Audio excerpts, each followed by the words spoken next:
This is Matthew Cratter from Trade University, and today I want to talk about whether inflation is actually out of control. We've talked a lot over the last 12 months about the Fed's money printers and how central banks prop up risky assets by printing more money, increasing the money supply, buying treasuries, engaging in quantitative easing. A lot of what's going to happen here really reminds me of that Wizard of Oz scene where we really have the Fed chairman here behind the curtain saying, pay no attention to the man behind the curtain. And we really saw this a couple months ago in Jerome Powell's testimony before Congress in his congressional testimony. This is the quote: "Inflation is not a problem for this time as near as I can figure. Right now, M2, that is the M2 money supply, does not really have important implications. It is something that we have to unlearn." And seeing this headline really reminded me, forget about the money supply, really reminded me of pay no attention to the man behind the curtain. The full quote here is when he was talking to one of the U.S. senators, when you and I studied economics a million years ago, M2 and monetary aggregates seem to have a good relationship to economic growth. Right now, M2 does not really have important implications. I find this very hard to believe that Jerome Powell actually believes this. And one of the interesting signs that they may be trying to hide something is they've discontinued the Fed. This is the St. Louis Fed's website, FRED, Fred. They have discontinued their traditional M2 money stock or money supply indicator. This used to be a weekly one. It has now been adjusted to monthly. Of course, it still goes straight up because the money supply is increasing so much. But this is what you'd expect from a fundamentally dishonest institution like the Fed. You never, whenever a government official or someone says pay no attention to this or that, that's always a sign that you should definitely pay attention to it. What the Fed does is they print new money, and then they buy things like treasuries, mortgage-backed securities, even junk bonds, and add them to their balance sheet. And this is really what's been keeping the real estate market and the stock market going for the past 10 years. We can see here that the Fed's balance sheet has just been going up and really went parabolic in 2020. Now, what we've had as part of this quantitative easing, this Fed money printing and buying assets, is we have had asset price inflation. So everything that mostly rich people deal with, housing, real estate, stocks, these have all been on a tear for the past 10 years. Something like only 50% of people in the US own stocks and own their own homes.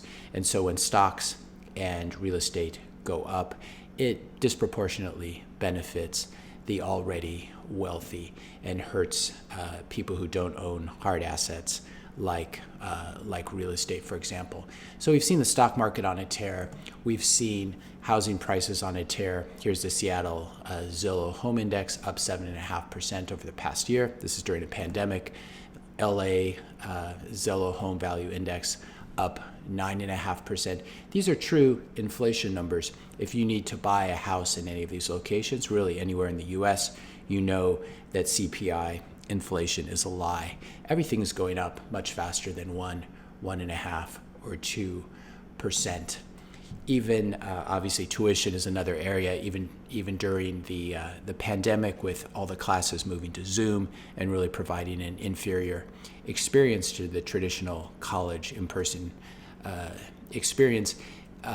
Harvard, Yale, all the big universities, Stanford, raised their tuition anywhere from 3 to 4 or 5% last year. This really shows their monopoly power and their pricing power. The reason I mention all this, though, is we are seeing a transition from this kind of price inflation, and it's mostly stock market and real estate market price inflation. We're now seeing that enter the general economy. Before I discuss that, though, I'd ask you, if you're enjoying this video, to please hit that subscribe and like button and share this video with a couple friends, especially those who believe that they believe the lies that inflation is still very low. Now, I'm not a big fan of Warren Buffett anymore, but even he said that he's seen very substantial price inflation at all of his companies, and he has a unique window into this because Berkshire Hathaway own so many different companies and different industries, and they can really see the price pressure entering the general consumer economy. Everything from flooring, obviously all the home building materials, but general consumer goods price inflation as well. And this will just keep getting worse. There's been a lot of talk about lumber prices going up. They've gone completely parabolic. This is what happens when you print a lot of money, and the existing goods and services in the economy are less than that. And so you have more money chasing more goods and services. Especially, we're seeing this here in commodity prices. Lumber, corn going parabolic. This will obviously feed through to other agricultural prices, for example, beef prices, to the extent that cows eat corn.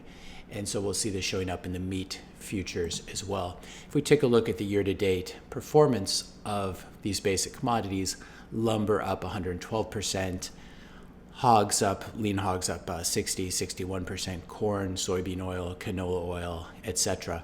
Basically everything's up. Though if you scroll down, you can see that the losers include, surprisingly, cocoa and, of course, gold, which the shiny yellow rocks, which do not hedge you against inflation anymore, down approximately 6% this year. We can see a chart of gold prices here, no longer a good hedge against Fed monetary debasement. Now, there's been a lot of talk about interest rates rising because of this inflation, and I want to point out here what I think is actually going on, that inflation, Powell has said as much, that he wants to let inflation run a little bit on the hot side. And so I think that anytime there's worry about rates rising, this is something that should be faded. The basic problem here is the U.S. government has so much debt, both at the federal level and the state level and the municipal level, etc. All of the debt from the housing crisis, from the bank bailout, was all kicked upstairs to the sovereign level, and now we have massive government debt, in addition to massive future government liabilities in the form of retirement benefits like Social Security and Medicare. Now, how do you get out of debt if you have a lot of debt in your government? Well, you can default on that debt, but you really can't do that if you're the world reserve currency like the U.S. is. It would throw the entire world into chaos. And so the easier way of doing it, the technical term for it, is financial repression. And what this means is you let inflation run a bit hot.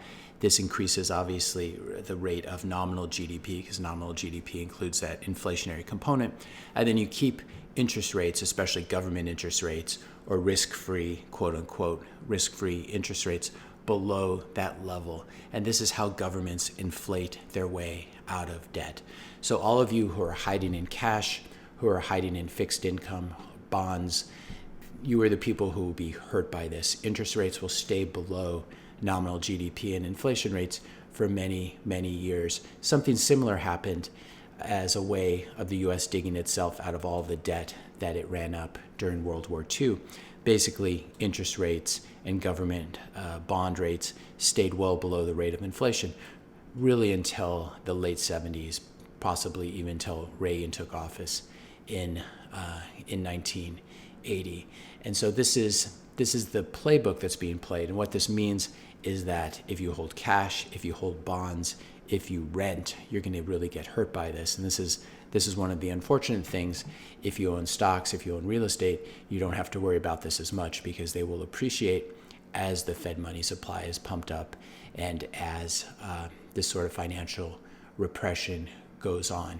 Now, what will do best in an environment like this are very scarce assets. Obviously, commodity prices have been doing well. But the difference is, if lumber prices go up, people will plant more trees. There is obviously a lag with this sort of thing, but other commodities, corn prices go up, everyone will plant their side yards and every piece of land they have in corn, etc. So these sort of low stock to flow commodities are fairly mean reverting in price certainly over long periods of time. What's not mean reverting in price are high stock to flow, scarce assets like real estate and like Bitcoin. Gold has a very high stock to flow as well, but it's being cannibalized buy Bitcoin, which is unfortunate for the holders of shiny yellow rocks. This shows over time what's happened to the 2x4. It's a standard lumber size in the US, and how we've had this shrinkage in addition to prices going up. Now, in this context of financial repression, letting inflation run hot, it boggles my mind that there are people who are focused on cryptocurrencies like Dogecoin. Dogecoin is not scarce, doesn't have a hard cap or a maximum supply. It's basically infinite. You'd be better off probably buying these boards, these 2x4s, and sticking them in your backyard rather than buying Dogecoin as an investment. And when people look back on this time, they will laugh at the people who are buying XRP and Dogecoin and all of these worthless cryptocurrencies. What is actually scarce and what will benefit from financial repression, especially to the extent that sophisticated investors, institutional investors, know how to hide from the Fed's tricks. They're not sitting in cash worried about a stock market crash like so many retail investors are. They will actively take steps to hedge their exposure to this financial repression. And the best way to do that is to buy assets that are truly scarce. Bitcoin is the prominent example of this. You can also buy scarce real estate. Technically, there's always more real estate being made. Hawaii is making new islands all the time. Bitcoin has a true supply cap.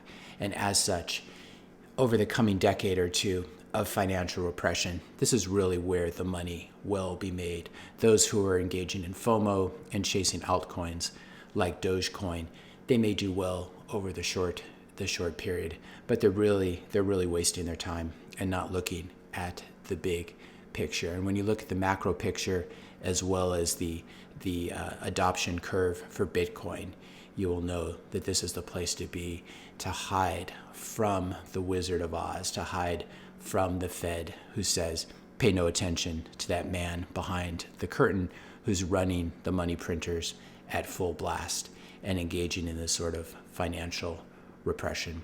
If you found this video helpful, be sure to hit that subscribe and like button. Hit the notification bell if you want to be notified when I publish my next video. And let me know your questions and comments in the comment section below. Thanks a lot for watching, and I'll see you in the next video.